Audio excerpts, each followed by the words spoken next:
57. Mercy. One of our Lord's strongest indictments of the religious leaders of his day is in Matthew 23. Verses 23 and 24 in particular declare, quote, "Woe unto you, scribes and Pharisees, hypocrites! For ye pay tithe of mint and anise and cummin, and have omitted the weightier matters of the law, judgment, mercy, and faith. These ought you to have done, and not to leave the other undone. Ye blind guides, which strain at a gnat and swallow a camel." End quote. This is a startling statement. The religious leaders are blind guides, our Lord said, who strain out the gnat and swallow the camel. Tithing is not only not condemned, but is separated from the other matters of the law as an easier duty. The more weighty and difficult obligations are justice, mercy, and faith. Tithing does not make us great Christians or signal observers of the law. It is an elementary obligation. It is the necessary tax of the kingdom. Payment signifies citizenship, not a distinguished service medal. We are not up to the level of the Pharisees if tithing is the high point of our faith. It is an elementary mark of faith, the ABCs of the kingdom.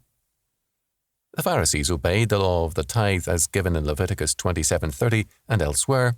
In this particular requirement, they surpassed most who claim the name of Christian today. Justice, mercy, and faith, however, were left, quote, undone, end quote. Clearly, mercy is an important aspect of Christian faith and a mark of the redeemed, of the blessed ones of God. Matthew 5:7. It is necessary for us, therefore, to understand the meaning of mercy.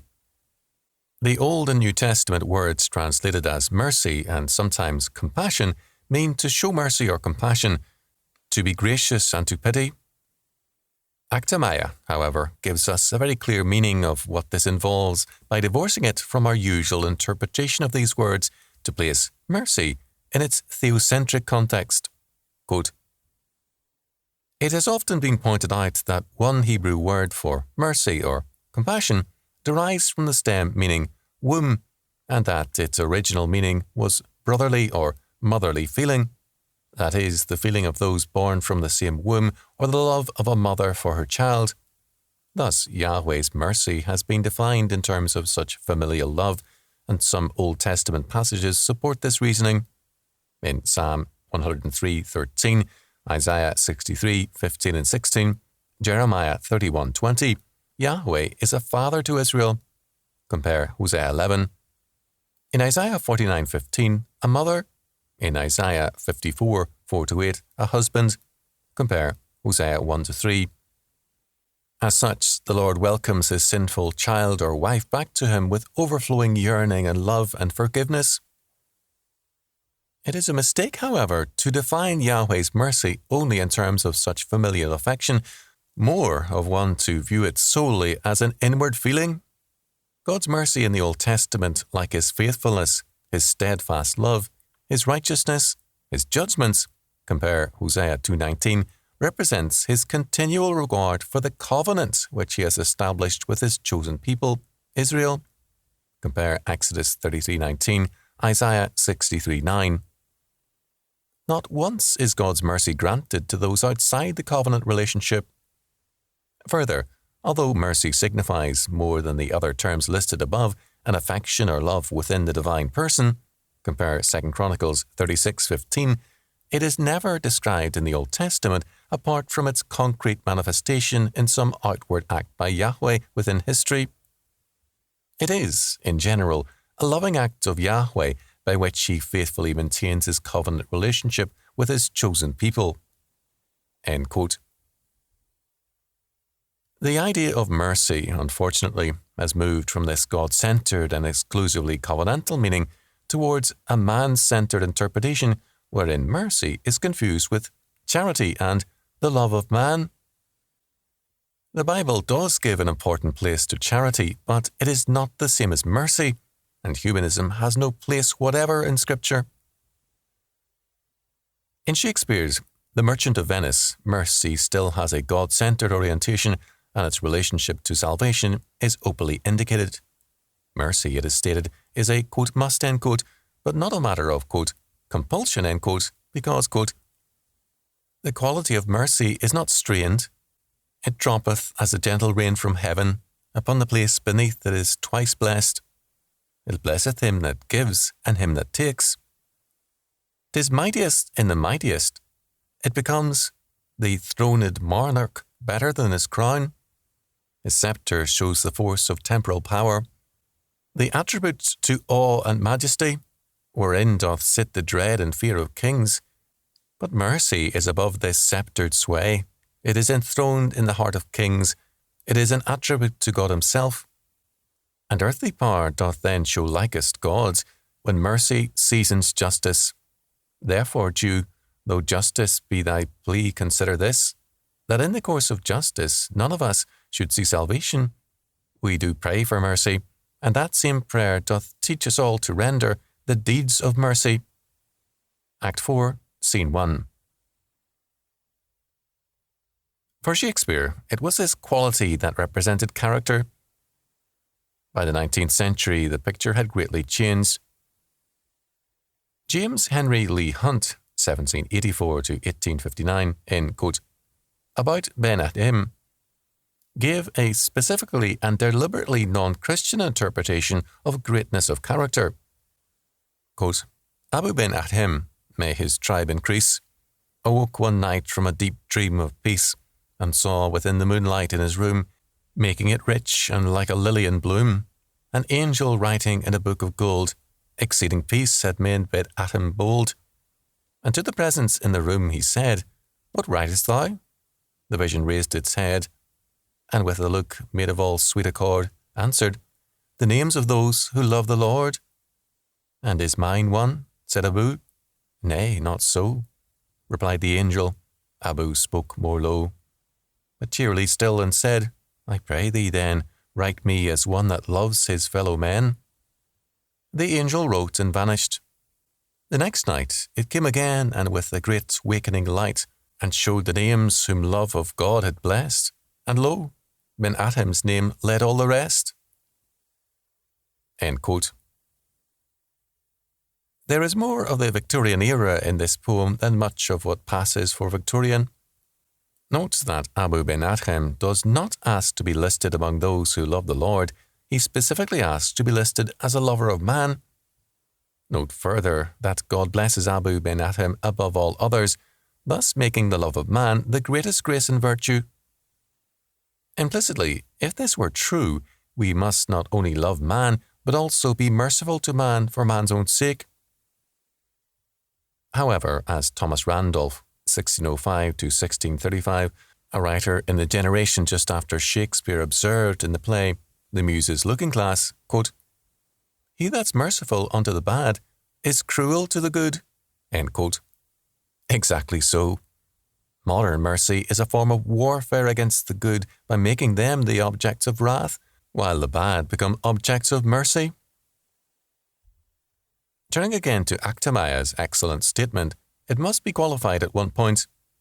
He states that, quote, Not once is God's mercy granted to those outside the covenant relationship. End quote.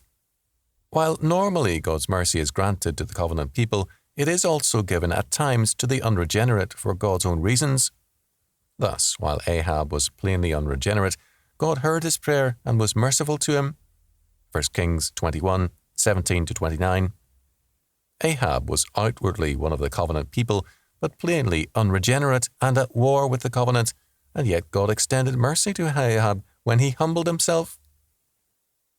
God's mercy is in terms of his law, and man's mercy must be likewise.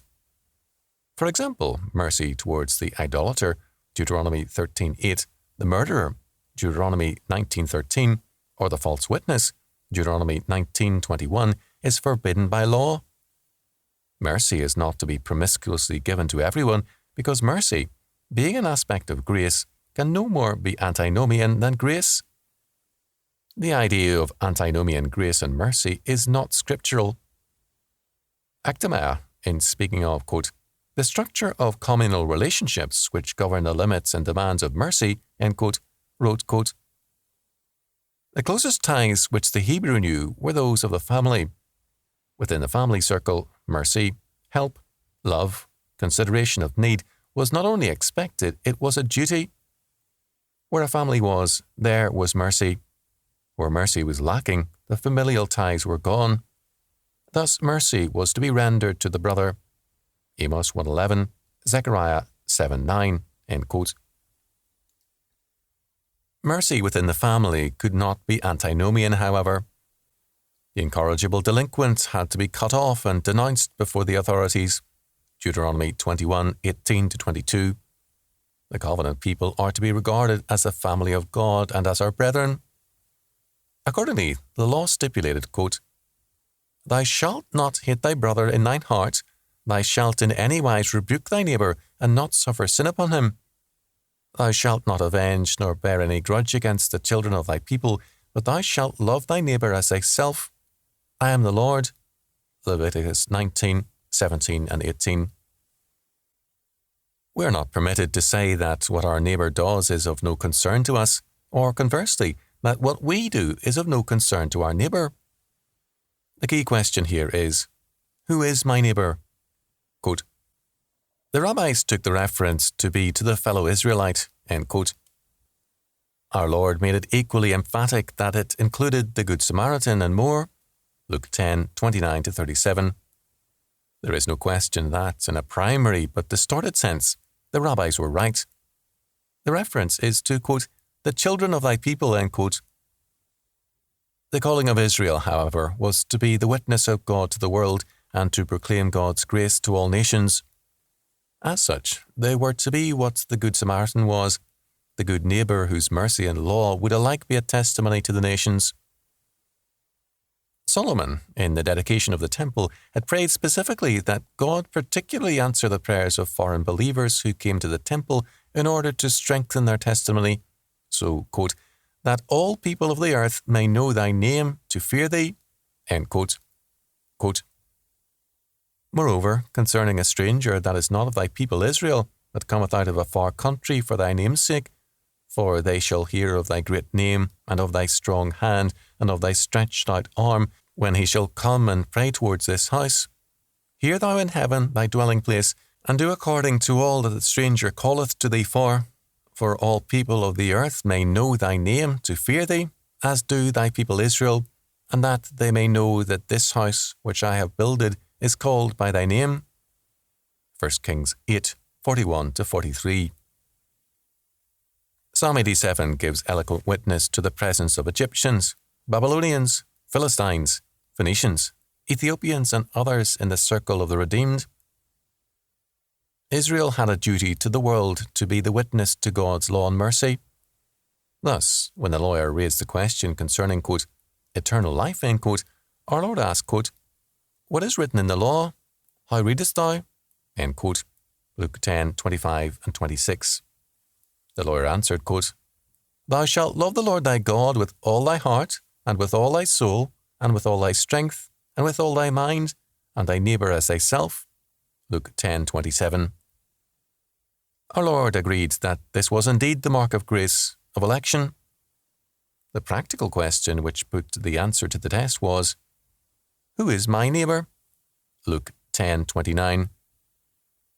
It was at this point that our Lord declared the failure of Israel by depicting the lack of mercy in the parable of the Good Samaritan, of the priest and the Levite, whereas the Samaritan, regarded as a false pretender to the covenant, manifested godly mercy on the man who fell among thieves and was left, quote, "half dead," end quote. In terms of the parable, Christians have long made their missionary efforts works of grace and mercy. It has been argued with justice that some aspects of this should be the work of a diaconate mission, but it is still an aspect of the Christian mission. People in pagan areas have known thereby that Christians are the people of mercy, and the God of Christians is the God of mercy. Moreover, whenever this mercy has been scriptural in nature, they have known that it is not antinomian mercy. To cite an example, the Chinese goddess of mercy, Kwan-yin, refuses to enter paradise, it is held, as long as anyone remains outside the gates of paradise. To humanists, this sounds wonderful. The fact is that this sentimental and antinomian mercy produced no mercy among its religious adherents, only more lawlessness. Where the word of God is faithfully proclaimed in the mission field, the people know that God's law is declared and that mercy is manifested. Why are not the followers of Kwan-yin notable for mercy rather than Christians? The faith of Kwan-yin is in a world in which evil is not judged but triumphs. Kwan-yin waits outside the gates of paradise for everyone to come in finally at their wish and on their terms. There is no divine initiative or grace operative, only a cosmic indulgence. There are no absolutes outside of man, and the result is freedom for man's sin to express itself and to demand a cosmic indulgence. The Christian community is a law community whose witness is to the grace of God and whose requirement of itself and of others is law obedience, and whose character manifests mercy. Having received mercy, the people of God reflect mercy, but never in any antinomian sense, and always as an aspect of Christian witness, not as a sentimental gesture. A notable area of mercy is with the orphans, the aged, widows and children. God is mindful of them. Psalm 72, 12 and 13. A man is required to manifest the same mercy. Quote, "Thus speaketh the Lord of hosts, saying, Execute true judgments and show mercy and compassions every one to his brother, and oppress not the widow, nor the fatherless, the stranger, nor the poor, and let none of you imagine evil against his brother in your heart." Zechariah 7, 9 and 10. This is presented in Zechariah, according to Leopold, as a summary of the teachings of the prophets who had set forth the requirements of the law. The English word mercy, as Hastings pointed out, now has a connotation missing in its original form and in the original Hebrew and Greek. In the original languages, the words rendered mercy mean compassion and pity, not pardon. Mercy is kindness, consideration and compassion. Mercy does not mean pardon, so that, while it is closely associated with grace, it is still different, in that grace redeems and mercy spares. This does not mean, however, that mercy and forgiveness cannot be extended together. We are told that, quote, "The Lord is long-suffering and of great mercy, forgiving iniquity and transgression, and by no means clearing the guilty, visiting the iniquity of the fathers upon the children unto the third and fourth generation." Numbers 14:18. Mercy and forgiveness are clearly tied together in Deuteronomy 21:8, 32:43. We may thus say that, while grace always implies mercy and redeeming grace means forgiveness, mercy does not always mean forgiveness. The mercy extended is evidence of this. Quote, "Mercy is an aspect of the redeemed man's nature, and it manifests and furthers his blessedness." Quote, "Blessed are the merciful, for they shall obtain mercy." Matthew 5:7. Mercy is required by God. Matthew 9:13, 12:7, 23:23. God's people must show compassion one to another. Matthew 18:27, 1 John 3:17, and to all men in their grief and troubles. Luke 10:37. Christians are to be reminded of their duty to be merciful, quote, "with cheerfulness," end quote. Romans 12:8. To be in Christ means to be merciful. Philippians 2:1. They are to, quote, "Put on therefore as the elect of God, holy and beloved, bowels of mercies, kindness, humbleness of mind, meekness, long-suffering, forbearing one another, and forgiving one another, if any man have a quarrel against any, even as Christ forgave you, so also do ye." Colossians 3:12 and 13. Mercy is a part of the wisdom from above. James 3:17. In pagan antiquity, mercy was something which, when manifested, flows from the superior to the inferior. This is not the case in the kingdom of God. Paul was grateful for the compassion of God's people when he was in bonds. Hebrews 10:34. Their common life in Christ made love and mercy flow in every direction.